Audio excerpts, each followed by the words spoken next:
de número 19, esse é o primeiro livro poético, né?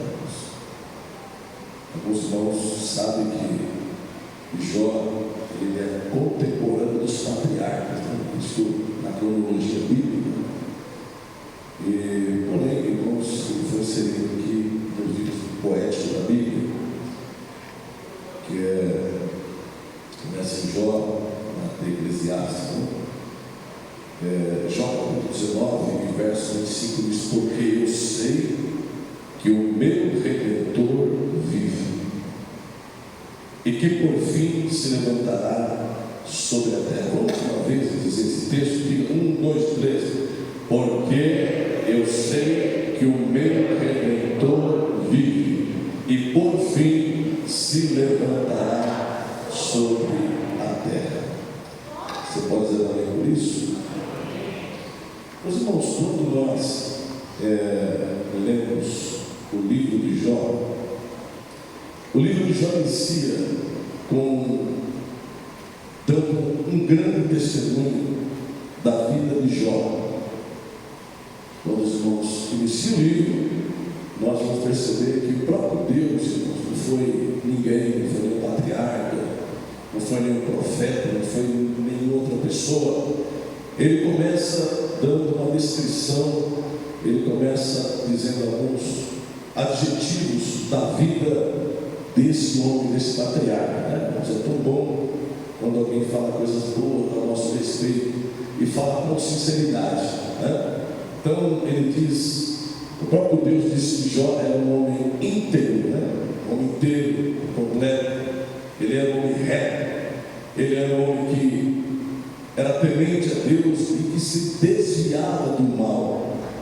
E era também um homem muito rico, o mais influente ali no Oriente, dono de muitos bens, irmãos, e uma família muito linda, como os irmãos bem conhecem. Porém, irmãos, seria tão bom que a história omitisse o fato de Jó passar por tanta adversidade, sofrer o tanto que ele sofreu. Porém, irmãos, a Bíblia ela não se dá o luxo de falar só de coisas boas que pessoas viveram, mas ela vai falar também de coisas ruins, de provações que muitas pessoas teve. E quando nós olhamos para a vida de Jó, ele foi um homem, irmãos, provado. Podemos dizer que foi o homem mais provado da Bíblia, né? Então a Bíblia vai falar que de repente ele começa a desencadear diversas provações na sua vida, vários tipos de perda. Satanás pede a Deus para provar a sua fé, dizendo que o temor dele, a obediência dele, a fidelidade dele estava atrelado o porquê Deus o tinha cercado de bens materiais, e por ser um homem rico, por ser um homem influente, e era por isso que ele permanecia com o seu temor e com a sua fidelidade. E nós vamos ver, quando nós olhamos a história de Jó, irmãos, que diante de tudo que aconteceu, Jó permaneceu íntegro, permaneceu servindo a Deus, permaneceu sendo fiel ao Senhor. Você pode dizer amém nessa noite? Então, irmãos, Deus permite que Satanás toque nos seus bens. Deus permite que Satanás toque até mesmo nos seus filhos. E nós vamos ver, irmãos, que diante de tudo isso, Deus fica dizendo assim: olha, toque tudo que ele tem, mas não toque na vida dele, porque a vida dele me pertence, a alma dele me pertence. Deus não disse isso para Jó, Deus não disse isso para Satanás, mas Deus tinha plena convicção, irmãos, que no fim de tudo Satanás seria envergonhado, porque diante de tudo que Jó perdeu, filhos, bens materiais, ele permaneceu com a sua integridade, com a sua fidelidade e temendo ao Senhor. Em um só dia, ele perde os bens, perde os servos, perde os filhos. 10 filhos ele tinha, 10 homens e 3 mulheres, tudo isso ele perde.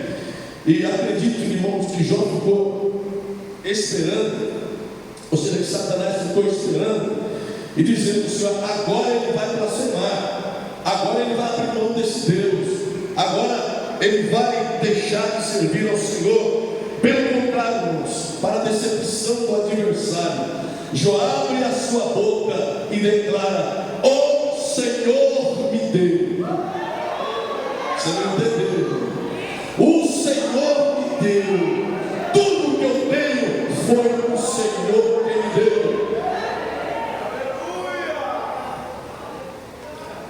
E ele não diz que Satanás tirou, mas ele diz: e o Senhor tirou.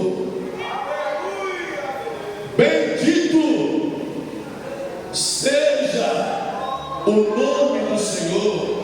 Jó mostra, irmãos, que a sua fidelidade a Deus não tinha a ver com circunstâncias favoráveis, com os bens materiais, enfim, pelo seu amor inegociável a Deus. Nós não servimos a Deus, irmãos, nós não somos fiéis a Deus pelas circunstâncias favoráveis. Nós não somos fiéis a Deus e tememos a Deus apenas quando tudo está bem, quando tudo está correndo, irmãos, a favor de nós. Mas, irmãos, Deus nos conhece. Às vezes Deus quer fortalecer a nossa fé, Deus quer nos fazer crescer, e nós crescemos não quando as coisas estão bem, favoráveis, mas o maior crescimento é nos tempos difíceis, é quando as coisas não estão dando certo, e nós passamos pela prova e saímos do outro lado, irmãos, glorificando e exaltando o nome do Senhor. Ele consegue adorar a Deus apesar das severas adversidades. As provas, irmãos, não acabam por aí. Como logo em seguida Satanás atinge a sua saúde, ele fica coberto de chagas terríveis da cabeça aos pés. Nós podemos ler isso em Jó 2:7. A Bíblia diz que ele chega a pegar pedaços de telhas para que pudesse raspar as feridas. Isso ele faz tudo assentado em uma cinza. Eu não sei, irmãos, se eu suportaria tudo isso.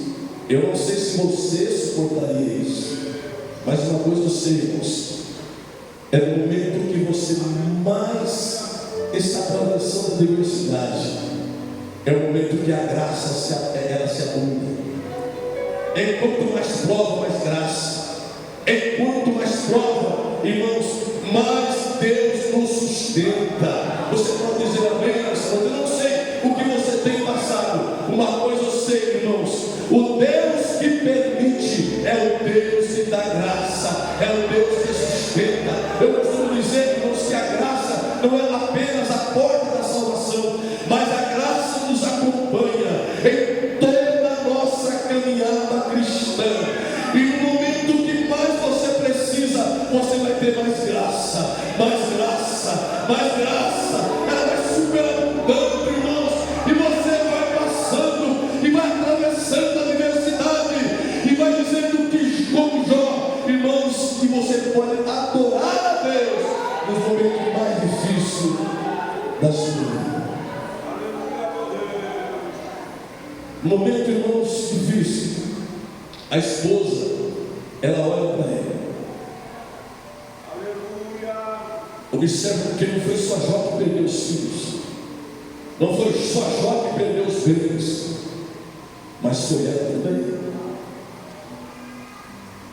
Enquanto Jó se cala, enquanto Jó fica em silêncio, observando tudo que estava acontecendo, aquela guerra interna dentro dele, de repente, até mesmo com desejo de dizer alguma coisa negativa, de inquirir a Deus, a mulher olha tudo aquilo, irmãos. Eu vou nem culpar, mas, irmãos, aquele momento de fraqueza, ela diz: você ainda vai permanecer sincero nesse Deus? Ele não para por aí, ela diz: amaldiçoa esse Deus, e morre. E acaba com tudo isso, encerra toda essa situação.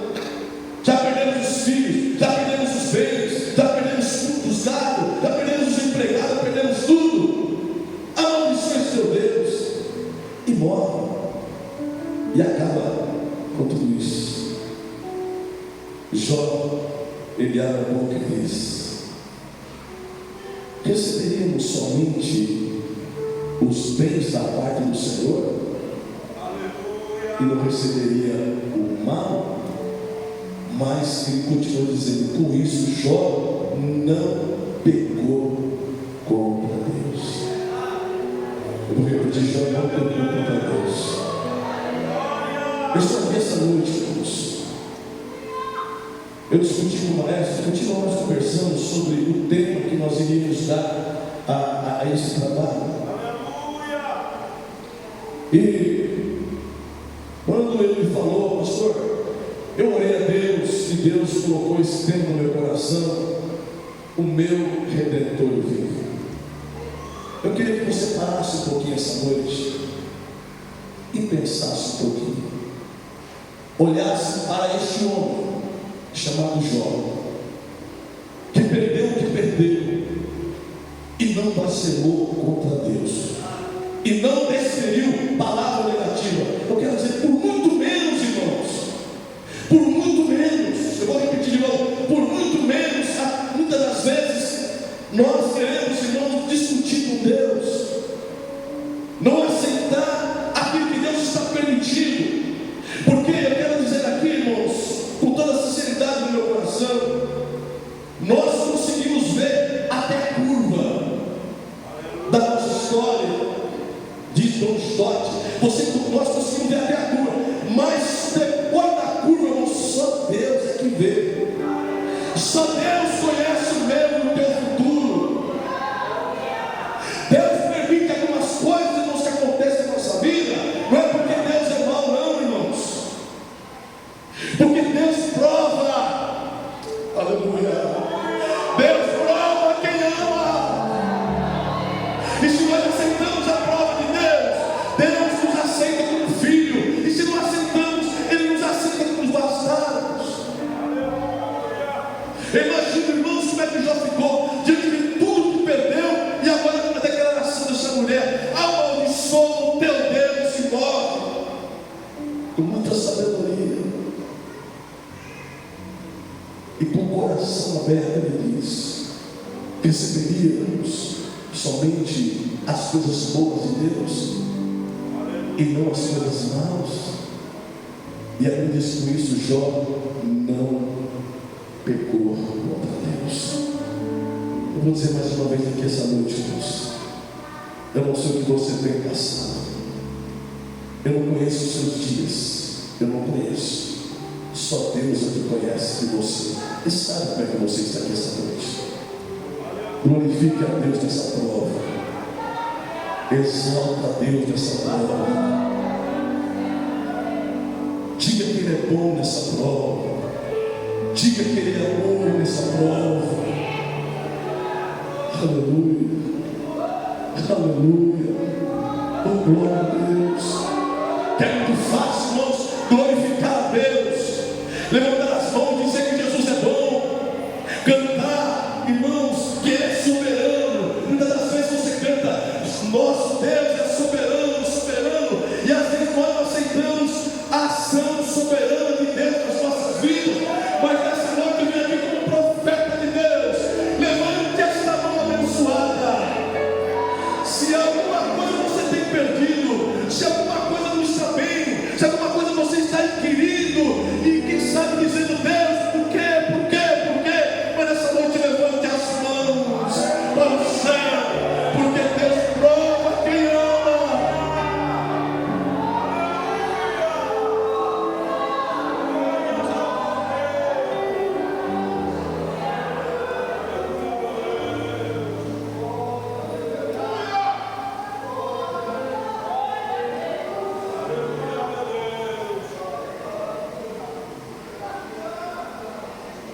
Havia uma dor muito grande na sua alma. Quando eu estava pensando nessa palavra, eu lembrei do salmista: porque estás abatido a minha alma, e porque te perturbas em mim. Esta oração é uma oração para você mesmo, uma oração introspectiva. Ele está conversando com a alma dele. E é possível que Jó fez isso também, sem falar com ninguém. Por que estás abatido, minha alma? E por que te perturbas dentro de mim? Mas aí vem a palavra: espera em Deus. Como está a tua mãos nessa noite? E diz: diante de tudo que eu estou passando, eu prefiro esperar em Deus. A resposta que você precisa, a solução que você precisa, o direcionamento que você precisa está em Deus.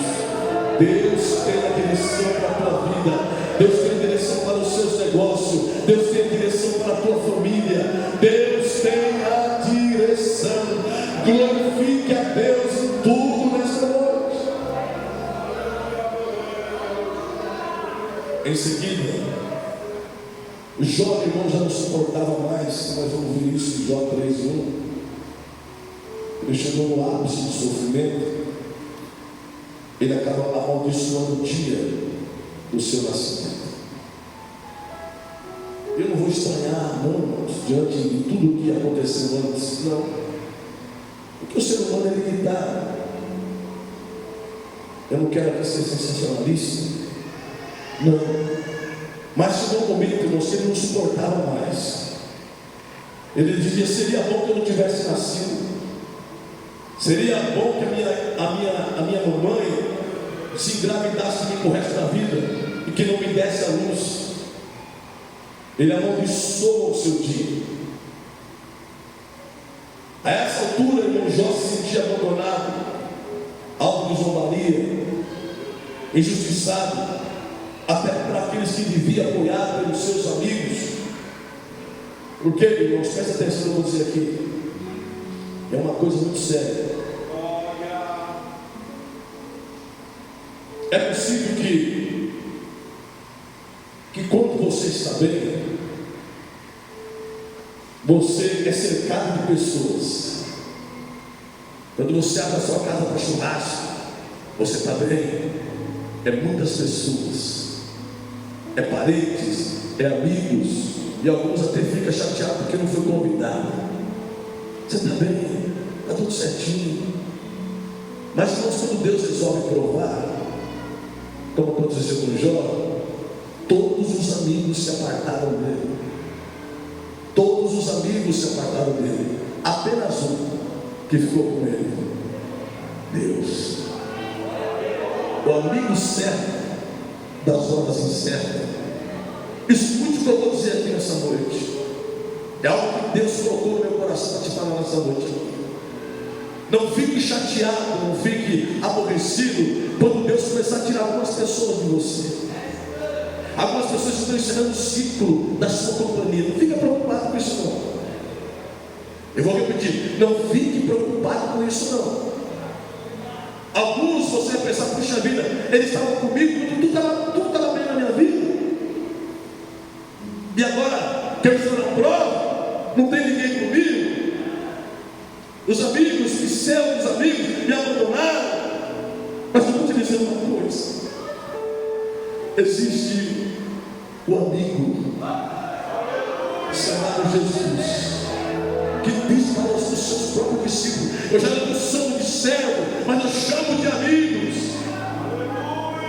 Eu quero dizer para você uma coisa, irmãos: você pode estar num poço profundo, você pode estar numa situação difícil, Jesus nunca vai te abandonar. Mesmo que você sinta que está vivendo um grande silêncio da parte de Deus, eu sinto de dizer isso nesta noite: Jesus não te abandona. Ele vai com você até as últimas consequências. Mas, irmãos, no auge da dor, no auge do sofrimento, quando tudo parece que estava acabado, havia dentro de Jó uma centelha de esperança. Havia uma centelha de esperança no coração de Jó. Ele diz: eu sei. Essa palavra "eu sei", irmãos, ela não deixa dúvida. Essa palavra "eu sei", Ele não dizia, quem sabe? Não. Ele diz, eu sei. Eu tenho plena convicção do que eu vou dizer. Eu vou abrir a boca para todo mundo ouvir, para Satanás ouvir, o inferno ouvir. Eu sei. Eu tenho plena convicção que diante da dor que eu estou passando, do sofrimento, das perdas materiais e dos meus filhos, que o meu Redentor,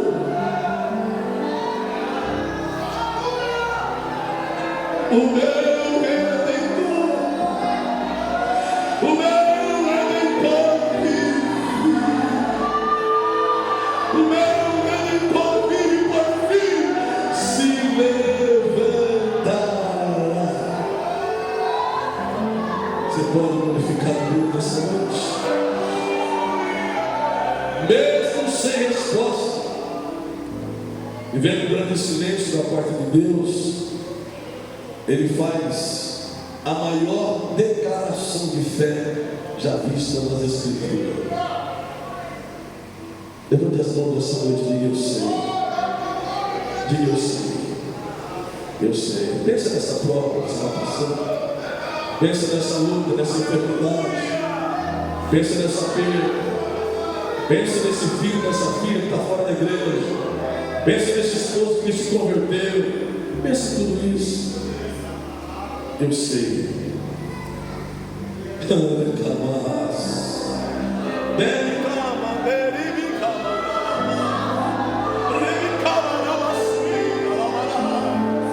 Eu sei que o meu Redentor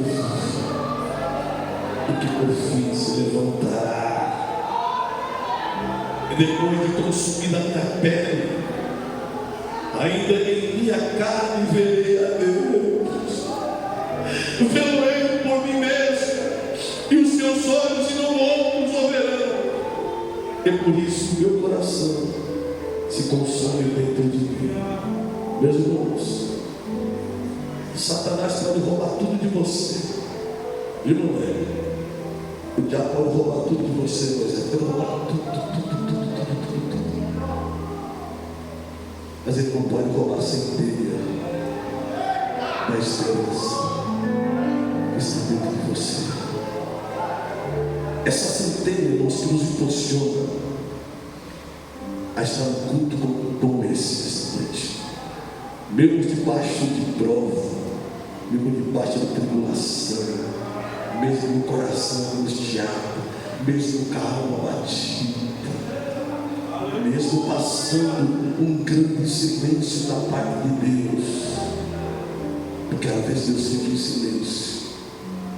E o silêncio de Deus não significa que Ele não está trabalhando. Eu vou repetir, o silêncio de Deus não significa que Deus não está trabalhando. Eu vou repetir pela terceira vez, o silêncio de Deus não significa que Deus não está trabalhando. Você lembra de Daniel? Faz uma oração, a oração chega lá, mas a resposta não vem, porque houve uma guerra espiritual no mundo espiritual e a resposta não vinha. Mas Deus não deixou Daniel sem resposta. Dizer, Daniel, desde o primeiro dia, desde o primeiro dia que você tentou me buscar e falar comigo, a oração chegou lá. Eu vi a oração. Desde a antiguidade não se ouviu com os ouvidos, e não se viu com os olhos um Deus além de ti, que trabalha para aquele que nele espera. Aquieta teu coração nessa noite. Aquieta teu coração. Eu vou liberar uma palavra profética aqui nessa noite. Deus está trabalhando. Só que Deus não trabalha no teu compasso. Deus não trabalha no seu ritmo. Deus trabalha no ritmo dele. Por esses dias, eu disse por esses dias, você vai experimentar o Kairos de Deus. O Kairos de Deus é a providência de Deus, é o Kairos, porque existem dois tempos.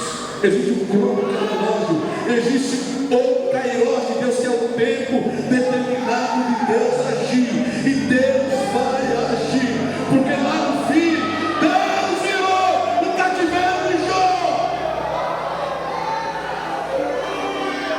O Deus de Jó é o teu Deus, o Redentor de Jó é o meu Redentor, é o meu Redentor.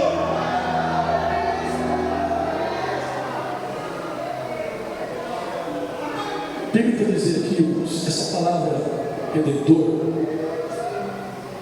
no hebraico é Goel, e que significa o parente responsável por o que Jó pensou, de resgatar os bens perdidos. Ele pensou no Goel.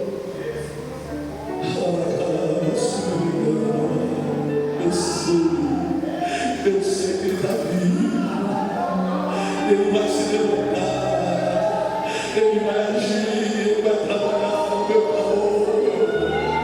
Eu sinto a presença de Deus. Você não está sozinho, você não está sozinho. Deus está trabalhando no momento difícil essa noite. Resgatar os bens perdidos. Segundo lugar, defender a causa de um familiar injustiçado. Terceiro lugar, pagar o preço da liberdade de alguém escravizado. Jó cria que mesmo em sua aflição, seu sofrimento, as perdas que ele perdeu, havia um Redentor que se levantaria a sua defesa.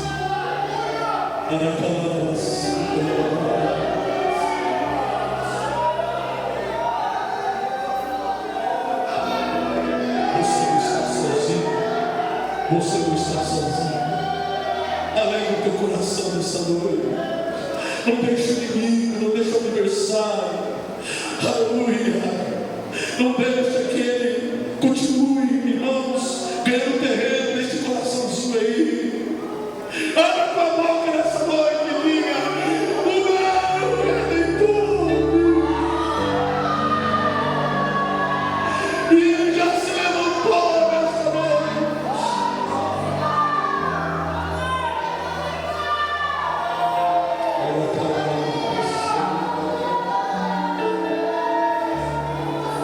Estou ensinando, irmãos, quando nós temos um salto da história e olhando para o Novo Testamento, profeticamente Jó estava apontando para o Cristo, que um dia ia redimir nossas almas, que seria o nosso Redentor fiel. Ele cumpriu o papel do Goel. Jesus resgatou, irmãos, a nossa herança. Efésios 1,7, estou encerrando, diz: em quem temos a redenção pelo seu sangue, a remissão das ofensas, segundo a riqueza da sua graça. Não foi por merecimento, não, mas foi pela graça. Pela graça sois salvos. Isso não vem de vós, é dom de Deus. A graça é um favor imerecido, irmãos. É por isso que esse coral canta com alegria. É por isso que essa orquestra toca com alegria. Porque eles têm a convicção que o Redentor, a quem eles louvam, a quem eles servem, a quem adoram, a quem eles emitem música, ela está vivo, vivo, vivo, vivo, vivo, vivo. Ele defende as nossas causas diante do Pai. 1 João 2,1 diz: meus filhinhos, essas coisas vos escrevo para que não pequeis. Mas se alguém pecar, temos um Goel, temos um advogado, temos alguém que vai nos defender. O advogado não perde uma batalha. Oh, aleluia, advogado, irmãos, ele está diante do Pai. Quando trouxeram aquela mulher que foi pega no ato de adultério, e segundo a lei de Moisés, ela teria que ser morta. Aí entrou Noé diante dos acusadores, diante daqueles que estavam contando a falha daquela mulher. Enche o peito e diz: Senhor, está escrito. Essa mulher foi pega no ato de adultério. Que eu sempre digo, irmãos, existem dois tribunais. Existe o tribunal dos homens e existe o tribunal de Deus. O tribunal dos homens, eles estão para condenar, para apontar o dedo, mas agora existe o tribunal de Deus. O Senhor abaixa e começa a escrever na terra. Várias pessoas já fizeram tantas coisas aqui, tudo o que ele estava escrevendo na terra. Eu não vou me arriscar a dizer nada disso. Eu sei que ele estava escrevendo na terra, ele baixou a cabeça, a mulher estava lá, os acusadores estavam lá, de repente, passou-se o tempo, depois de escrever algumas coisas na terra. Jesus levantou a cabeça, olha para a mulher e diz: mulher, aonde estão os teus acusadores? Aqueles que vieram te apontar, aqueles que queriam te apedrejar, onde estão eles? Aí o Gorel,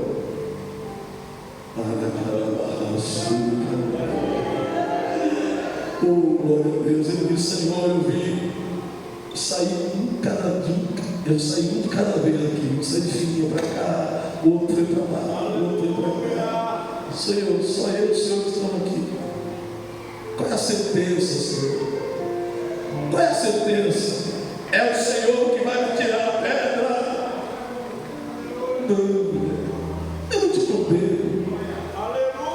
Eu não vou te tirar a pedra. Vai, se não peques, vai. Vai para a sua família. Quem sabe a família estava preparando um funeral para aquela mulher, porque ele ia chegar lá morta, cheio de hematomas e tanto sangue. Não, ela chegou lá sã e salva. O funeral foi cancelado. E houve ali, irmãos, com a família, um momento de celebração. Jesus é aquele que não esmaga a cana quebrada e não apaga o pavio que fumega. Nós temos muitos acusadores, os amigos de Jó, quiseram acusar ele, dizendo: Jó, vê onde você errou, não, você fez de errado aí, porque não é possível, você perdeu tudo que perdeu, filho, bens materiais, vê aí, vê o que aconteceu com você. Era Elifaz, era Bildade, era Zofar, todo mundo querendo acusar. Oh, irmão, nós temos um advogado. E alguém canta: advogado fiel. Ele é fiel, esse advogado. Vamos esquecer essa palavra nessa noite. Eu sei que o meu Redentor, ele vive. Jó via pela fé, mas nós temos a revelação completa da ressurreição de Cristo. Veja o que Lucas disse, Lucas 24, 5 e 6. Lucas diz: estando elas muito atemorizadas e baixando o rosto para o chão, eles lhe disseram: por que buscais o vivente entre os mortos? Ele não está aqui. Ele não está aqui. Vocês vieram no lugar errado. Ele já ressuscitou. Vai adiante. Meus irmãos, Jesus está aqui nesta casa, nesta noite. Mesmo que você não glorificou Ele, exaltou o nome dele, mas Ele está aqui nesta noite. Você pode glorificar a Deus nesta noite. Você pode dizer que o meu Redentor vive. E por fim se levantará. Assim, irmãos, como Jó, eu concluo. Podemos passar, irmãos, por privações, por perdas, levantes, que machuque a nossa alma, que muitas das vezes precisamos até buscar ajudas, médicas. Isso não é errado. Cada pessoa ela se manifesta de uma forma diante das adversidades, daquilo que perde. Porém, irmãos, uma coisa é certa: Não perca a esperança. Alguém diz: a esperança é a última que morre. Mas procura aí, irmãos, sempre vai ter uma sementilha de esperança. Jó, diante de tudo, irmãos, que ele passou, diante da mulher que mandou a cena de Deus imóvel, ele tirou um brado de dentro dele e disse: ele vive. E porque ele vive, eu posso crer no amanhã. Amém, irmãos? Hoje você está passando por um problema difícil, mas amanhã, irmãos, há uma luz renascendo. Há uma luz renascendo. Eu vou liberar mais uma palavra nessa noite. A glória da última casa será maior. Cristiano, a Bíblia está dizendo: a glória da última casa será bem maior do que a primeira. O tempo de cantar chega. O tempo de cantar chega. Aquieta o teu coração nessa noite. O tempo de cantar chega. Que diz o Salmo 46:10: aquietai-vos e sabei que o Senhor é Deus. Que o Senhor te abençoe. Que coloca o braço na vida para encerrar. Tá bom, Deus?